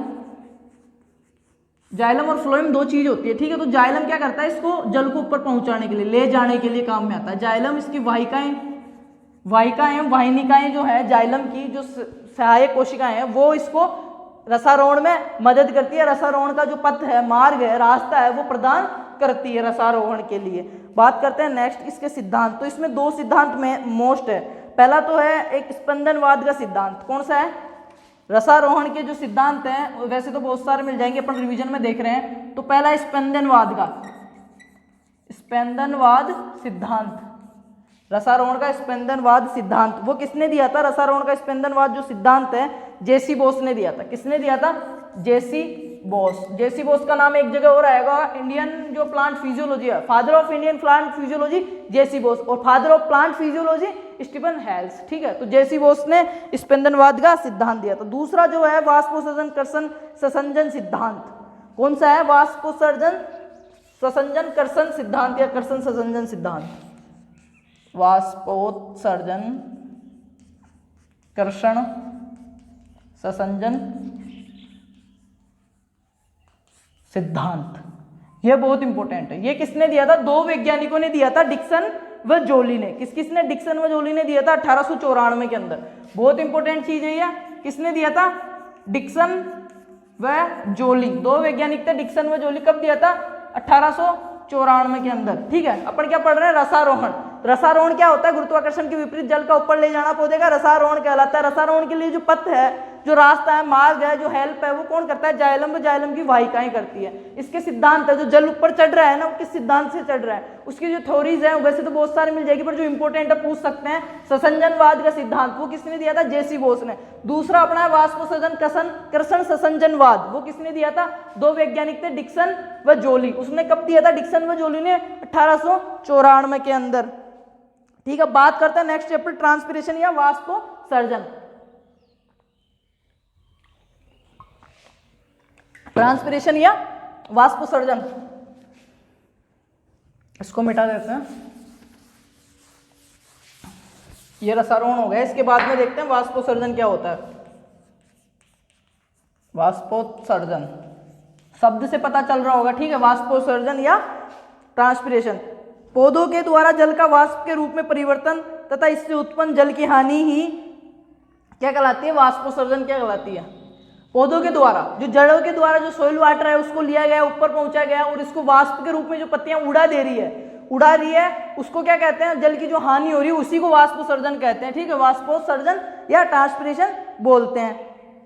पत्तियों में पाए जाने वाले रंध्रों से होता है। ये पत्तियों के अंदर जो स्टोमेटा पाए जाते हैं, छोटे छोटे रंध्र पाए जाते हैं, उनके द्वारा अधिक वाष्पोत्सर्जन होता है, उनके द्वारा ही जल की हानि होती है। और एक पादप 90% तक पानी का, 92% पानी तक का जो उपयोग है ना, वो वाष्पोत्सर्जन में हानि कर देता है लगभग, ठीक है, यह कर सकता है। नेक्स्ट चीज देखते हैं इसमें अपन, यह मुख्यतः पत्तियों में पाए जाने वाले रंध्रों से होता है। वाष्पोत्सर्जन में पानी का वाष्प बनकर उड़ने के अलावा CO2 व O2 का आदान प्रदान भी इन्हीं रंध्रों से होता है। ट्रांसपिरेशन के अलावा भी ये रंध्र क्या काम में आते हैं, जो पत्तियों के ऊपर छोटे छोटे रंध्र होते हैं, स्टोमेटा जिनको बोलते हैं, ऊपर पत्ती की ऊपरी सतह नीची सतह दोनों जगह पाए जाते हैं, जो दिन में खुलते हैं रात में बंद होते हैं। इनके भी अलग अलग टाइप्स होते हैं, टाइप्स ऑफ स्टोमेटा, ठीक है। तो ये रंध्र क्या करते हैं, जो जल है उसको वाष्प के रूप में उड़ाने में हेल्प करते हैं, खुल जाते हैं, ठीक है। पोटेशियम की उपस्थिति के कारण खुलना और बंद होना है, बहुत इंपॉर्टेंट चीज है कि पोटेशियम आता है तो रंध्र खुल जाते हैं, पोटेशियम जाता है तो रंध्र बंद हो जाते हैं। जो स्फीति कोशिकाएं हैं, इनकी ट्रिगर जो सेल्स हैं, उनकी चीज बात कर रहा हूं मैं। बात यहाँ पे कर रहे हैं अपन वाष्पोत्सर्जन की। तो जो ये रंध्र है ना, वाष्पोत्सर्जन में तो मदद करते करते हैं, CO2 और O2 का जो आदान प्रदान है उसमें भी यही हेल्प करते हैं, CO2 का, ठीक है, आदान प्रदान में। ये रंध्र दिन में खुलते हैं तथा रात में बंद हो जाते हैं। और जो पोटेशियम है ना, इसका खुलने बंद होने को नियंत्रित करता है। इसके बाद में अपने एक चीज आएगी बिंदु स्त्राव या गेटेशन। वाष्पोत्सर्जन हमने देख लिया, अब आता है बिंदु स्त्राव या गेटेशन। ये क्या होता है, ये चीज देख लेते हैं। बिंदु स्त्राव या गेटेशन किसकी वजह से होता है पता है? मूल दाब, जो हाइड्रोथोट्स हैं, जो जड़ दबाव है, उसके कारण होता है। इसका सीधा सा एग्जांपल देके आपको समझाता हूं मैं, टाइम खराब किए बिना। आप सुबह सुबह कहीं बाहर निकले हो घूमने टहलने, ठीक है, जल्दी, तो आपने देखा होगा जो दूब घास वगैरह या सड़क के किनारे जो छोटी छोटी दूब या जो भी लगे होते हैं घास, उसके ऊपर जो किनारा होता है, ठीक है, लास्ट जो उसका जो एंड पॉइंट होता है पत्ती का, या जो तीखा सा स्थान होता है, वहां पे छोटी सी पानी की बूंद देखी होगी मोती के समान, ठीक है। वो कहां से आती है? वो मूल दाब के कारण ही आती है, उसको हाइड्रोथोट्स बोलते हैं, ठीक है। बिंदु स्त्राव या गेटेशन उसी को कहते हैं, ठीक है। वो जो आती है वो मूल, और ये जो बिंदु स्त्राव या गेटेशन शब्द है वो बर्गरस्टीन ने दिया था। किसने दिया था? बर्गरस्टीन ने। बर्गरस्टीन नाम का एक वैज्ञानिक था, उसने ये बिंदु स्त्राव या गेटेशन शब्द दिया था। बिंदु स्त्राव या गेटेशन किसके कारण होता है? हाइड्रोथोट्स, मूल दबाव के कारण या मूल दाब के कारण होता है। और मैंने बता ही दिया इसका एग्जांपल। नेक्स्ट जो चीज है अपनी फोटोसिंथेसिस या प्रकाश संश्लेषण। फोटोसिंथेसिस या प्रकाश संश्लेषण, जो एक प्लांट की लाइफ साइकिल में सबसे मोस्ट चीज होती है, फोटोसिंथेसिस या प्रकाश संश्लेषण। इसमें होता क्या है फोटोसिंथेसिस या प्रकाश संश्लेषण में? पहले ये चीज समझना है अच्छे से, ठीक है। हरे पौधे प्रकाश का संश्लेषण करते हैं। ये एक ऐसी भौतिक रासायनिक प्रक्रिया है जिसमें कार्बनिक यौगिकों को संश्लेषण करने के लिए पौधा प्रकाश ऊर्जा का उपयोग करता है। आपको सबको पता है कि इस प्रकृति के अंदर प्लांट्स को भी और अपने को भी, ह्यूमंस को भी, अगर सर्वाइवल करना है तो ऊर्जा की आवश्यकता पड़ेगी। ऊर्जा के लिए भोजन की आवश्यकता पड़ेगी। भोजन करते हैं उससे ऊर्जा मिलती है अपने को। जब भोजन करते हैं, जो भोजन के जो है उससे ऊर्जा नहीं मिलती है। जब अपन शोषण करते हैं ना, तो उस भोजन का जो कार्बनिक यौगिक है, जटिल कार्बनिक यौगिक है, उनका अपघटन होता है, वो टूटते हैं, उससे ऊर्जा मिलती है। तो शोषण भी एक बहुत ही इंपॉर्टेंट चीज है अपनी लाइफ के लिए, प्लांट्स के लिए और सबके लिए, ऊर्जा के लिए। जो क्या करता है, अपना संचित भोजन जो होता है ना, उसका अपघटन करके अपनी ऊर्जा मिलती है शोषण के द्वारा। अभी मैं बोल रहा हूँ, लिख रहा हूँ, आप सुन रहे हो, देख रहे हो, वो चीज जब आप शोषण कर रहे हो, जो श्वास अंदर बाहर कर रहे हो, जो अंदर जो क्रियाएं चल रही है, वो क्या कर रही है, आपके अंदर जो एनर्जी है, जो इकट्ठी की हुई है, एब्जॉर्प्शन की हुई है, उसको तोड़ रही है और आपको एनर्जी दे रही है कि आप देख सको, सुन सको। तो वो किस वजह से हो रही है? शोषण की वजह से। अपन क्या देख रहे हैं यहाँ पे? प्रकाश संश्लेषण। तो सूर्य है ना, सूर्य का प्रकाश एक प्लांट है, ठीक है, वो एनर्जी कैसे बनाएगा? जो सूर्य का प्रकाश आ रहा है, क्लोरोफिल का उपयोग करते हुए यौगिकों, कार्बनिक यौगिकों का संश्लेषण करेगा और खुद के लिए भोजन बना के इसको इकट्ठा कर लेगा। फिर अपन क्या करेंगे? उस पौधे से उस भोजन को अपन खाएंगे और अपन सर्वाइवल करेंगे, या जिंदा रहेंगे, या ऊर्जा प्राप्त करेंगे। तो प्रकृति में, पूरे नेचर में, पृथ्वी के ऊपर अगर ऊर्जा का प्राथमिक स्रोत है तो वो सूर्य है, ठीक है। कौन है? सूर्य है। बात करते हैं अब उसकी इसकी प्रकाश संश्लेषण की। ये एक भौतिक रासायनिक प्रक्रिया है जिसमें कार्बनिक यौगिकों का संश्लेषण के लिए प्रकाश ऊर्जा का उपयोग करता है। इसमें क्या करता है? प्लांट कार्बनिक यौगिकों का संश्लेषण करने के लिए सौर ऊर्जा का उपयोग करता है। जो सोलर एनर्जी है उसका यूज करके कार्बनिक यौगिक बना लेता है, ठीक है। बात करते हैं नेक्स्ट, सूर्य ऊर्जा का प्रथम स्रोत है, ठीक है। प्रकाश संश्लेषण के क्लोरोफिल मुख्य होता है, क्लोरोफिल आवश्यक होता है। प्रकाश संश्लेषण के लिए क्या होता है? क्लोरोफिल। और जो क्लोरोफिल है ना, अपना हरित लवक या जो भी बोलते हो आप, क्लोरोफिल, इसका जो मुख्य अवयव है वो मैग्नीशियम है। ये चीज आप याद रखोगे, बहुत बार क्वेश्चन पुटअप हो चुका है कि एक क्लोरोफिल है, एक पत्ती को जलाया जाता है तो उसमें लास्ट जो अवयव बचेगा वो क्या बचेगा? तो मैग्नीशियम बचेगा राख के रूप में। क्यों बचेगा? क्योंकि पत्ती के अंदर सर्वाधिक मात्रा में हरी पत्ती है, उसमें क्या पाया जा रहा है? क्लोरोफिल पाया जा रहा है, ठीक है। और आप पत्ती को जला रहे हो तो क्या बचेगा? क्लोरोफिल किससे बना हुआ है? मैग्नीशियम से बना हुआ है, तो मैग्नीशियम बचेगा एंड में। तो जो क्लोरोफिल है उसका मुख्य अवयव है वो मैग्नीशियम ही है, ठीक है। क्लोरोफिल का मुख्य अवयव मैग्नीशियम होता है। बात करते हैं नेक्स्ट, प्रकाश संश्लेषण के लिए क्या क्या आवश्यक होता है? क्लोरोफिल, प्रकाश और CO2, ठीक है।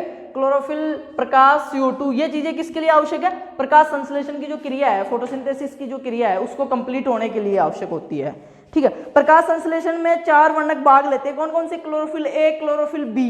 कौन कौन से भाग लेते हैं?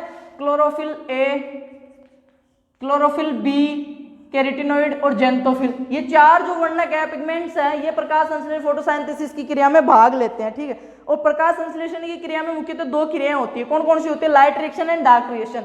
जो फोटोसिंथेसिस की प्रक्रिया है, जो मैकेनिज्म है, उसमें 2 क्रियाएं शामिल है। कौन कौन सी? लाइट और डार्क। अब इनके बारे में देख लेते हैं, क्या पुटअप हो सकता है, क्या क्या है इसका सीन, क्या है लाइट रिएक्शन। जैसा कि शब्द से पता चल रहा है, लाइट, LIGHT, लाइट रिएक्शन या प्रकाश अभिक्रिया ये उजाले में होती है, ठीक है, प्रकाश की उपस्थिति में हो रही है। इस दूसरी जो चीज है काली अभिक्रिया या अंधकार अभिक्रिया, ठीक है, जिसको बोलते हैं डार्क रिएक्शन, डार्क रिएक्शन। तो ये प्रकाश संश्लेषण के ही प्रक्रम है, प्रकाश संश्लेषण में ही आती है लाइट रिएक्शन और डार्क रिएक्शन। तो पहले अपन लाइट रिएक्शन का देख लेते हैं। तो जो लाइट रिएक्शन है उसकी खोज किसने की थी? हिल नामक वैज्ञानिक ने की थी। हिल नामक वैज्ञानिक ने की थी, इसलिए इसको हिल रिएक्शन भी कहते हैं। प्रकाशिक अभिक्रिया, प्रकाशिक, अप्रकाशिक, लाइट, डार्क, ठीक है, उजाला या अंधेरे। और इसकी खोज किसने की थी? हिल ने। तो इसको क्या बोलते हैं? हिल रिएक्शन भी बोलते हैं। प्रकाश अभिक्रिया को हिल रिएक्शन भी बोलते हैं, ठीक है। रॉबर्ट हिल ने इसकी खोज की थी। ये प्रकाश की उपस्थिति में होती है और कहाँ पे होती है? ग्रेना में संपन्न होती है। कहाँ पे होती है? मेन जो चीज है, अगर क्वेश्चन पुटअप होता है तो पूछा गया कि जो प्रकाश अभिक्रिया है वो कहाँ पे संपन्न होती है? ग्रेना के अंदर संपन्न होती है। हिल अभिक्रिया बोलते हैं, प्रकाश की उपस्थिति में संपन्न होती है। नेक्स्ट चीज देखते हैं, डार्क रिएक्शन, ठीक है, डार्क रिएक्शन। तो इसकी खोज किसने की थी? ब्लैकमैन ने की थी। जैसा कि शब्द से पता चल रहा है, ब्लैकमैन, काला आदमी, तो इसको काली अभिक्रिया या डार्क अभिक्रिया या डार्क रिएक्शन भी कहते हैं, ठीक है, ब्लैक। और ये कहाँ पे होती है? ये होती है स्ट्रोमा के अंदर। ये तो हो रही है लाइट जो रिएक्शन है उसकी खोज की है हिल ने। कहाँ पे संपन्न हो रही है? ग्रेना में, प्रकाश की उपस्थिति में। और जो काली अभिक्रिया डार्क रिएक्शन उसकी खोज की है ब्लैकमैन ने। कहाँ पे हो रही है? स्ट्रोमा में। संपन्न कहाँ पे हो रही है? जो काली अभिक्रिया है अपनी वो स्ट्रोमा में होती है, जबकि प्रकाश अभिक्रिया ग्रेना में होती है, ठीक है, स्ट्रोमा में होती है। ब्लैकमैन ने खोज की है, प्रकाश की अनुपस्थिति में होती है। CO2 की सहायता से कार्बोहाइड्रेट्स का निर्माण करती है। क्या करती है? इसमें CO2 की सहायता से कार्बोहाइड्रेट्स का निर्माण होता है। अब बात आती है नेक्स्ट C3 चक्कर या C4 चक्कर, ठीक है। और एक होता है cam, CAM, C3, C4 cam, उनके बारे में भी थोड़ा सा देख लेते हैं। वो इन चीजों को एग्रीकल्चर से रिलेट करके पूछेगा आपको, ठीक है। और इस क्लास का मेरा मोटिव यही है कि ज्यादा से ज्यादा प्लांट फिजियोलॉजी को आपके दिमाग में मैं रोटेट कर सकूं, रिवीजन करवा सकूं। और एक चीज याद रखो, इस टाइम जो आप है ना, जितना ज्यादा रिवीजन करोगे, जितना ज्यादा रिपीट करोगे, उतना ही ज्यादा आपको एग्जाम में फायदा होएगा। फिर चाहे से आपको भी वो याद हो रहा हो या नहीं हो रहा हो, वो चीज नोटिस नहीं करनी है अपने को। ज्यादा से ज्यादा बस आंख के नीचे से सिलेबस को निकालना है, ठीक है। एक साइड सिलेबस रख लो, एक साइड आपके जो भी नोट्स हैं वो कि यहाँ ये टॉपिक है, किया किया किया, ऐसे करते रहना है, ठीक है, बार बार रिपीट करते रहना है। बात करते हैं नेक्स्ट C3 चक्कर, केल्विन चक्कर। C3 चक्कर या केल्विन चक्कर। अब इसको केल्विन चक्कर क्यों बोलते हैं, इसमें क्या होता है, सारी चीज अपन मोटा मोटा रिवाइज कर लेते हैं एक बार। जो C3 केल्विन चक्कर है इसकी खोज किसने की थी? मेल्विन केल्विन नाम के एक वैज्ञानिक था। मेल्विन केल्विन नाम का एक वैज्ञानिक था जिसने C3 चक्कर की खोज की। इसी कारण इसको केल्विन चक्कर भी बोलते हैं, उस वैज्ञानिक के नाम पे केल्विन चक्कर भी बोलते हैं। इसका जो पहला स्थायी उत्पाद बनता है, जो फर्स्ट स्टेबल प्रोडक्ट बनता है C3 चक्कर में, जो पहला स्थायी उत्पाद स्टेबल प्रोडक्ट बनता है वो 3 कार्बन वाला बनता है, ठीक है। जो पूरा चक्कर है C3 चक्कर जब कंप्लीट हो जाता है, पहला जो स्थायी उत्पाद बनता है, जो फर्स्ट स्टेबल प्रोडक्ट बनता है वो 3 कार्बन युक्त बनता है। कौन सा बनता है? PGA। 3 कार्बन वाला कौन सा बनता है? PGA, इसलिए भी इसको C3 चक्कर बोलते हैं। नेक्स्ट है अपना C4 या हैच-स्लैक चक्कर। कौन सा है? C4 या हैच-स्लैक चक्कर। इसको हैच-स्लैक चक्कर क्यों बोलते हैं? क्योंकि इसकी खोज हैच-स्लैक 2 वैज्ञानिक थे, हैच व स्लैक ने की थी। तो इसको वैज्ञानिक के आधार पे C4 भी बोलते हैं और हैच-स्लैक भी बोलते हैं। इसमें कौन कौन से आते हैं हैच-स्लैक में? ठीक है। मक्का, बाजरा, गन्ना ये अपने जो C4 प्लांट्स में आता है। मक्का, बाजरा और गन्ना जो है वो C4 प्लांट्स में आते हैं। C4 प्लांट्स को हैज़लैक चक्कर भी बोलते हैं या हैज़लैक प्लांट्स भी बोलते हैं। ठीक है, बात करते हैं नेक्स्ट।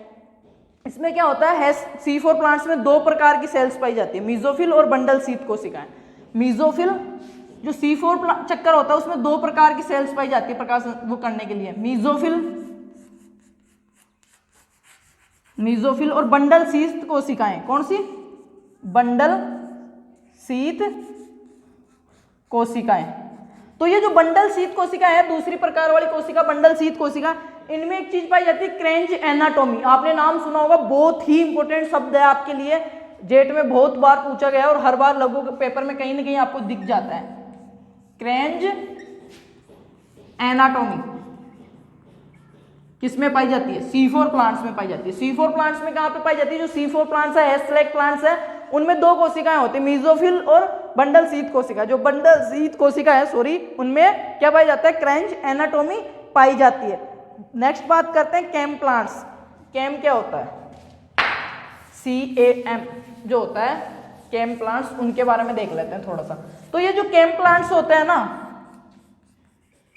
वो स्पेशली कैरेक्टर क्या रखते हैं? जीरोफाइट्स का, मरुदभिद होते हैं, कम पानी की आवश्यकता होती है। इनकी जो बॉडी जो है, इसके पादप का जो भाग है ना, जो शरीर है ना, उसके क्या विशेष गुण होते हैं कि इनको पानी की कम आवश्यकता होती है। पत्तियां, इनकी जो पत्तियां हैं, शरीर है, इनका जो मांसल होता है, ठीक है, पत्तियां कांटों में रूपांतरित हो जाती है ना, मांसल विधि होती है, ऊपर आवरण पाया जाता है जिससे प्रकाश संश्लेषण कम हो, पानी की हानि कम करते हैं, कांटों में रूपांतरित हो जाते हैं। ये चीजें हैं, इनका विशेष जो गुण है ना उनमें आती है। ठीक है, फैमिली के जो कैम फैमिली के जो प्लांट्स है उनके गुणों में आती है। पूरा नाम क्या है इसका? कैम प्लांट्स का जो है, जो क्रेसुलेशन एसिड मेटाबॉलिक, ठीक है, क्रेसुलेशन एसिड मेटाबॉलिक ये होता है। इनमें मोटी उपचरम पाई जाती है, रंध्र धसे हुए पाए जाते हैं, वाष्पोत्सर्जन कम होता है, जल ग्रहण करने की क्षमता अधिक पाई जाती है। जीरोफाइट्स जो प्लांट होते हैं मरुस्थल में उगने वाले, वो इन्हीं के उदाहरण हैं। तो ये हो गया अपना C3, C4 और कैम हो गया। ठीक है, लाइट रिएक्शन, डायरेक्ट रिएक्शन हो गई, रेस्पिरेशन हो गया। अब देखते हैं शोषण या शोषण हो गया अपना, नहीं अब करेंगे शोषण या रेस्पिरेशन। शोषण या रेस्पिरेशन, अब इतनी चीज देख ली, प्रकाश संश्लेषण, वाष्पोत्सर्जन, रसारोहण। अब देख लेते हैं शोषण या रेस्पिरेशन। शोषण क्या होता है? ठीक है, तो प्रकाश संश्लेषण में जो वाष्पोत्सर्जन की जो ये क्रिया थी, प्रकाश संश्लेषण की क्रिया थी, उसके दौरान पौधे ने भोजन तो बना लिया, ठीक है। अब भोजन जो संचित भोजन है ना, उसको तोड़ेगा, उसको टूटने से क्या होएगा? शोषण की क्रिया के द्वारा टूटेगा, और शोषण की क्रिया के द्वारा टूटेगा तो एनर्जी मिलेगी अपने को, उसको शोषण कहते हैं। तो शोषण की आपको मैं परिभाषा बता देता हूं कि शोषण एक अपचयी या कैटाबोलिक प्रक्रिया है। ठीक है, क्या है? शोषण एक उपचयी या कैटाबोलिक प्रक्रिया है। शोषण एक उपचयी या कैटाबोलिक प्रक्रिया है, जिसमें क्या होता है? शोषण में कैटाबोलिक प्रक्रिया है जिसके परिणाम स्वरूप भोज्य पदार्थ, शर्करा, कार्बोहाइड्रेट्स आदि विघटित होकर ऊर्जा उत्पन्न होती है। इसमें क्या होता है? जो जटिल कार्बनिक पदार्थ है, भोजन के रूप में जो इकट्ठा किया है, एब्जॉर्प्शन किया है, शर्करा हो गई, ग्लूकोज हो गया, कार्बोहाइड्रेट्स हो गई, ये क्या होता है? टूट जाते हैं, विघटित होकर सरल कार्बनिक पदार्थों में बढ़ जाते हैं, जिससे शरीर को ऊर्जा मिलती है। अभी जैसे अपन बोल रहे हैं, वो ऊर्जा कहाँ से आ रही है? जो हमने रोटी खाई थी, भोजन किया था, वो जो टूट रहा है उसका अपघटन हो रहा है, और उसका अपघटन किससे हो रहा है? जो हम सांस ले रहे हैं, अंदर बाहर कर रहे हैं, उससे हो रहा है। ठीक है, उस प्रक्रिया के दौरान उससे अपने को क्या मिल रही है? एनर्जी मिल रही है, जिसके कारण हम देख पा रहे हैं, सुन पा रहे हैं, बोल पा रहे हैं, खेल पा रहे हैं। सॉरी, जो क्रिया है वो उसी के कारण हो रही है। जटिल दूसरी जो इसकी डेफिनेशन देख सकते हैं शोषण की, वो ऐसे है कि जटिल कार्बनिक पदार्थों का ऑक्सीकरण व विघटन होकर सरल यौगिकों का निर्माण होता है। प्रत्येक चरण में CO2 व जल का उत्पादन होता है।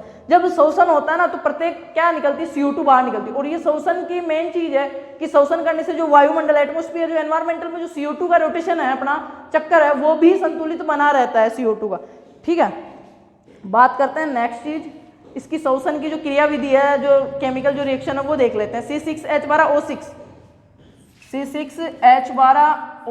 Plus C6H12O6 plus 6O2। ठीक है, 6 O2 के जो अणु हैं इसमें, वो काम में आते हैं। ठीक है, फिर क्या बनेगा इसमें कि 6 O2 के अणु काम में आ रहा है, तो 6 O2 plus 6 H2O plus 673 kilo calorie अपने को ऊर्जा मिल जाएगी। कितनी? 673 किलो कैलोरी जो ऊर्जा है वो मिल जाएगी। तो ये चीज आपने देखा होगा। प्लस क्या मिल जाएगा? H2O निकलेगा इससे। ठीक है, H2O निकलेगा, और क्या निकलेगा? ऑक्सीजन। तो अपने को मेन चीज क्या देखने की, शोषण से अपने को क्या मिल रहा है? 673 जो एनर्जी है वो मिल रही है, ठीक है। अब ये बात हो गई श्वसन की। बात करते हैं नेक्स्ट टाइप्स ऑफ रेस्पिरेशन, श्वसन के प्रकार। तो श्वसन भी दो प्रकार का होता है। श्वसन कौन कौन सा? वायवीय श्वसन और अवायवीय श्वसन। वायवीय और अवायवीय। वायवीय श्वसन एरोबिक और एनारोबिक, ठीक है। तो वायवीय श्वसन में क्या होता है? O2 की उपस्थिति में होता है, ठीक है, ऑक्सीजन की उपस्थिति में होता है, वो क्या कहलाता है? वायवीय श्वसन। अब ऑक्सीजन की उपस्थिति में किसी पदार्थ का अपघटन होएगा या पूर्ण रूप से अपघटन होगा तो अधिक ऊर्जा की विमुक्ति होगी, अधिक ऊर्जा निकलेगी। तो जो वायवीय श्वसन होता है, नॉर्मली जो अपन प्लांट्स वगैरह कर रहे हैं, अंपण कर रहे हैं, वो वायवीय श्वसन है। उससे पूरी मात्रा में पदार्थों का अपघटन होता है और अच्छी मात्रा में अपने को एनर्जी मिलती है। जबकि जो अवायवीय श्वसन होता है ना, वो कुछ परिस्थितियों में सूक्ष्म जीवों वगैरह में होता है। उसमें क्या होता है? ऑक्सीजन की अनुपस्थिति में होता है या ऑक्सीजन की जो सांद्रता है वो 1% से कम होती है, वहां पे होता है। तो उसमें क्या है? बिना ऑक्सीजन की जो सांद्रता के अगर कोई पदार्थ का अपघटन होएगा तो वो सही से पूरी रूप से जो जितनी ऊर्जा देना चाहिए था ना, उसका दहन होएगा। किसी पदार्थ का ऑक्सीजन की अनुपस्थिति में आप ये समझो कि टूट रहा है, तो जितनी ऊर्जा देना चाहिए था उतनी ऊर्जा नहीं दे पाएगा। इसलिए अनोक्सी जो श्वसन होता है, ठीक है, अवायवीय जो श्वसन होता है, एनारोबिक जो रेस्पिरेशन होता है, वो O2 की अनुपस्थिति में होता है या 1% से कम होता है। तो इसमें क्या होता है? अपूर्ण ऑक्सीकरण होता है, इससे ऊर्जा अपने को कम मिलती है, ऊर्जा अपने को कम मिलती है और CO2 प्लस H2 के स्थान पे अलग ही उत्पादों का निर्माण हो जाता है। अब नेक्स्ट चीज देखते हैं, ग्लाइकोलाइसिस। जल्दी से क्लास कंप्लीट कर लेते हैं। ग्लाइकोलाइसिस, नेक्स्ट जो अपना टॉपिक है ग्लाइकोलाइसिस। तो ग्लाइकोलाइसिस क्या होता है? इसे EMP पथ भी कहते हैं, EMP। इसका जो दूसरा नाम है शॉर्ट में EMP पथ भी कहते हैं, आपके पेपर में आ सकता है। EMP पथ किसको बोलते हैं? ग्लाइकोलाइसिस चक्र। क्यों बोलते हैं इसको? जो 3 जर्मनी वैज्ञानिक थे उन्होंने इसकी खोज की थी, एम्डेन, मेयरहॉफ और पेरेनास। मेयरहॉफ, पेरेनास और एक और है, कौन सा है? 3 जो जर्मनी वैज्ञानिक है उन्होंने एम्बेडेन। तो EMP, ठीक है, EMP पथ भी ग्लाइकोलाइसिस को इसीलिए बोलते हैं, ठीक है, EMP पथ भी बोलते हैं।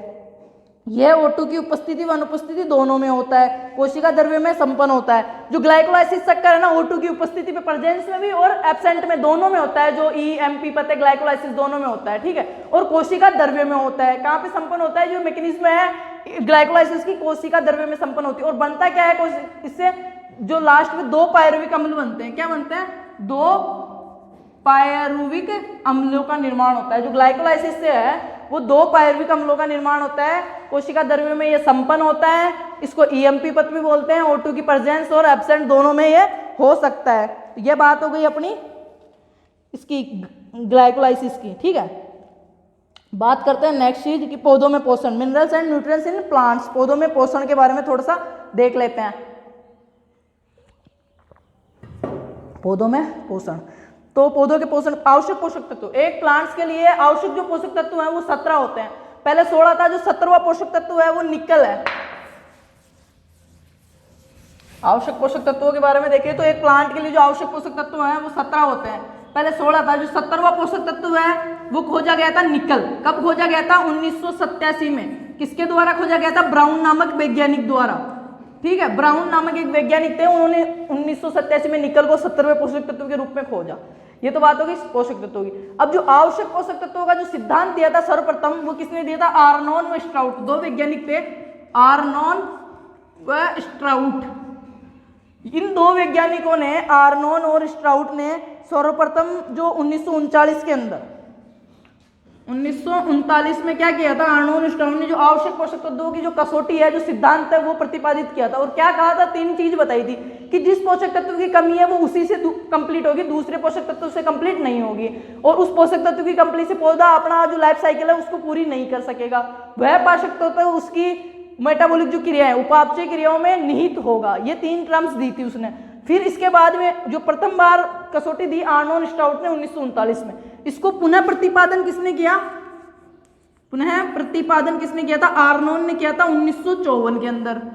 तो ये बात हो गई पोषक तत्व की, जो पोषक तत्वों का सिद्धांत है उसका दोबारा से पुनः प्रतिपादन किसने किया? आर्नोन ने किया 1954 में।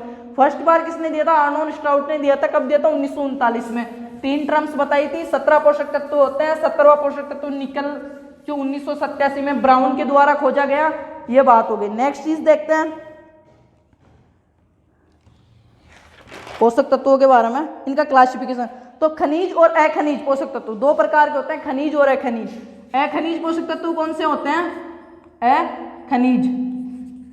अखनिज पोषक तत्व 3 है। कौन कौन से हैं? CHO, carbon, hydrogen, oxygen. जो ये CHO है ना, वो अखनिज पोषक तत्व है, और ये एक प्लांट की जो बॉडी मास है ना, लगभग 95% बॉडी मास इन्हीं का बना होता है। कोई पादप है, उसका शरीर का जो भाग है ना, वो 95% इनसे बना होता है। और ये कहाँ से प्राप्त होते हैं? एक पौधे को उस एनवायरमेंटल से या एटमॉस्फेयर से वो इनको स्वतंत्र रूप से मृदा से ले लेता है, कहीं से बाहर से देने की जरूरत नहीं होती DAP में, ठीक है। इनको बाहर से वो खुद ले लेता है प्लांट, स्वतंत्र रूप से उसको मिल जाते हैं। उसके जो बॉडी का जो ज्यादा से ज्यादा भाग है CHO का बना होता है, और CHO क्या है? अखनिज पोषक तत्व है। तो ये 3 है। अखनिज पोषक तत्व कितने हैं? 3 है। बात करते हैं खनिज पोषक तत्व की। तो जो बच गए ना 14 पोषक तत्व, वो खनिज में आते हैं, ठीक है। ये तो हो गया खनिज और अखनिज। अब देखते हैं इनका दूसरा क्लासिफिकेशन। तो दूसरा क्लासिफिकेशन जो इनका है, उससे पहले एक चीज बता देता हूं मैं आपको कि 1961 के अंदर एक वैज्ञानिक हुआ था, निकोलस, ठीक है। 1961 में एक वैज्ञानिक हुआ, निकोलस। 1961 में एक वैज्ञानिक होता निकोलस। उसने 4 पोषक तत्वों की खोज की थी, जो कुछ प्लांट्स के लिए या कुछ फसलों के लिए बहुत ज्यादा आवश्यक थे। 4 पोषक तत्व कौन कौन से खोज की थी उसने? पहला था सोडियम, ठीक है, कोबाल्ट, सिलिकॉन और वेनेडियम। सोडियम, ठीक है, कोबाल्ट, सिलिकॉन और वेनेडियम। तो जो सोडियम था वो सबसे महत्वपूर्ण था चुकंदर के लिए। जो कोबाल्ट था वो था दलहन के लिए, ठीक है। जो वेनेडियम था वो था सब्जियों के लिए, ठीक है। सोडियम था चुकंदर के लिए, कोबाल्ट था दलहन के लिए, वेनेडियम था सब्जियों के लिए, और जो सिलिकॉन था वो था धान के लिए। तो इसने निकोलस ने 1961 में जो 4 पोषक तत्व खोजे, उनको कार्यात्मक पोषक तत्व, सॉरी, उसने उनको क्या नाम दिया? निकोलस ने जो पोषक तत्व खोजे, क्रियात्मक पोषक तत्व या फंक्शनल न्यूट्रिएंट्स। 1961 में निकोलस ने जो 4 पोषक तत्व खोजे, जो कुछ फसलों के लिए महत्वपूर्ण थे, कुछ प्लांट्स के लिए आवश्यक थे, उनको क्या कहा? क्रियात्मक या कार्यात्मक, क्रिया, फंक्शनल न्यूट्रिएंट्स। तो 17 तो अपने पास पहले थे, ठीक है, आवश्यक पोषक तत्व, प्लस 4 और ऐड हो गए, 17 और 4 21। 21 कौन से हो गए? फंक्शन है ना, 21 पोषक तत्व हो गए अपने।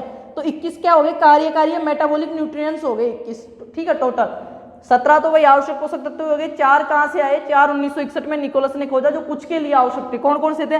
सोडियम, जो चुकंदर के लिए अति आवश्यक था, कोबाल्ट, जो दलहन के लिए अति आवश्यक था, सिलिकॉन, जो धान के लिए अति आवश्यक था, वेनेडियम, जो सब्जियों के लिए अति आवश्यक था। तो 17 4 21 हो गए, और इन 21 को टोटल में क्या बोला? मेटाबॉलिक, ठीक है, उपापचयी या अपचयी जो है कार्यकारी पोषक तत्व, मेटाबॉलिक या कार्यकारी पोषक तत्व। अब बात करते हैं इनका जो नेक्स्ट क्लासिफिकेशन था पोषक तत्वों का, कि प्राथमिक, द्वितीयक और तृतीयक।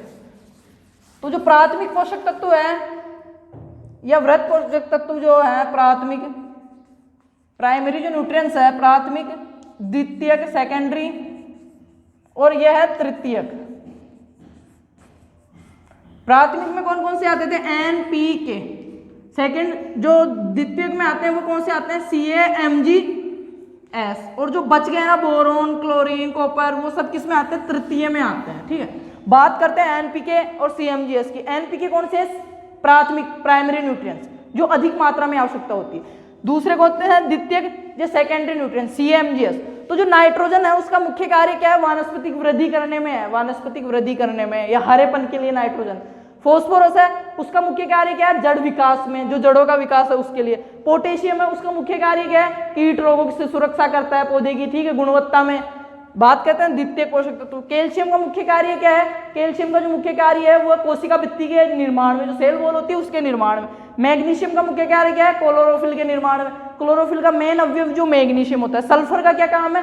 जो तेलीय फसलें हैं उनमें क्या है? गंध का, जो तेल का निर्माण करने में, तिलहनी फसलों में तेल के निर्माण में, और जो गंध वगैरह है स्वाद के निर्माण में सल्फर का है। अब जो तृतीयक का है, ये वैसे न्यूट्रिएंट्स वाला चैप्टर मैंने एग्रीकल्चर में बहुत अच्छे से करवाया, जिन्होंने नहीं देखा है वो एक बार देख लेना, बाकी रिवीजन तो यहाँ पे भी हो रहा है अपना।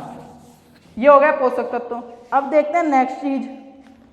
तो नेक्स्ट इसमें रह गया लास्ट जो अपना टॉपिक है, वृद्धि एवं हार्मोन्स, ठीक है, वृद्धि एवं हार्मोन्स। एक चीज आती है हार्मोन्स में, एक तो वृद्धि वाले, एक वृद्धि रोधक है, ठीक है, ABA वगैरह है वृद्धि रोधक। वृद्धि वाले में जो साइटोकाइनिन, इथाइलिन हो गया। इथाइलिन एकमात्र ऐसा हार्मोन है जो पकाने के लिए, गैसीय हार्मोन जो फलों को पकाने के लिए काम में आता है, इथाइलिन, इथाइलिन का सूत्र वगैरह। तो ये हार्मोन्स अपन अच्छे से और क्वेश्चंस में देख लेंगे, इनमें से सीधे क्वेश्चंस क्या पुटअप होते हैं। एक चीज आप देख लो कि वृद्धि स्थान क्या होता है। ग्रोथ जो वो होता है वृद्धि स्थान, तो क्या होता है, जिस स्थान पे विस्तृत वृद्धि होती है ना वो वृद्धि स्थान कहलाता है। जैसे पार्श्व वृद्धि, शीर्षस्थ वृद्धि। शीर्षस्थ वृद्धि कहाँ पे पाई जाती है, तो टॉप डोमिनेंस होती है प्लांट की, सबसे ऊपर का भाग है वो जो तने के ऊपर पाया जाता है, वो ऊपर की ओर वृद्धि करता है, शीर्ष वृद्धि करता है। और जो पार्श्व वृद्धि होती है वो तने में होती है, जब मोटा होता है फूलता है तना, उसको पार्श्व वृद्धि कहते हैं। तो ये तो चीज हो गई वृद्धि की, ठीक है। और जो वृद्धि होती है वो प्रथम में ऐसा आकार जो इसका वक्र होता है इसको क्या बोलते हैं, सिग्मोइड, सिग्मोइड। तो ये आज की क्लास कंप्लीट है। आज की क्लास में मैंने ज़्यादा से ज़्यादा यही कोशिश की है कि आपको प्लांट फिजियोलॉजी जो पादप कार्य है ना उसको ज़्यादा से ज़्यादा आपको रिवाइज करवा सकूं। तो आई होप आपको पसंद आए होगी। कमेंट करके मेरे को कन्फर्मली बताओगे और ज़्यादा से ज़्यादा शेयर करोगे। और नेक्स्ट जो अपनी क्लास होने वाली है वो सेल बायो और जेनेटिक्स की होगी, ठीक है, सेल बायो और जेनेटिक्स। तो 2 क्लास होने के बाद में अपन क्या करेंगे, फिर करेंगे बायोलॉजी के क्वेश्चंस। जो मोस्ट क्वेश्चंस है मेरे पास बनाए हुए पड़े हैं, बहुत अच्छे क्वेश्चंस हैं, उनको सोल्व आउट करेंगे। जब वो सोल्व आउट हो जाएंगे फिर केमिस्ट्री स्टार्ट करेंगे। बाकी एग्रीकल्चर का बीच बीच में मैं आपको एग्जाम से पहले और भी मैटर अवेलेबल करवाता रहूंगा, क्वेश्चंस वगैरह। बाकी किसी को कोई दिक्कत हो तो मेरे को मेरे नंबर है उन पर व्हाट्सअप करें या कॉल करें, ठीक है। नंबर आपको चैनल के अबाउट में मिल जाएंगे 9460654892, ठीक है। तो कभी भी आपको किसी भी प्रकार की समस्या हो तो आप मेरे को बताएं, मैं आपकी ज़्यादा से ज़्यादा हेल्प करने की कोशिश करूंगा। बाकी और क्लासेज जो है जूलॉजी वगैरह की नहीं देखी है तो एक बार देखें। Thank you.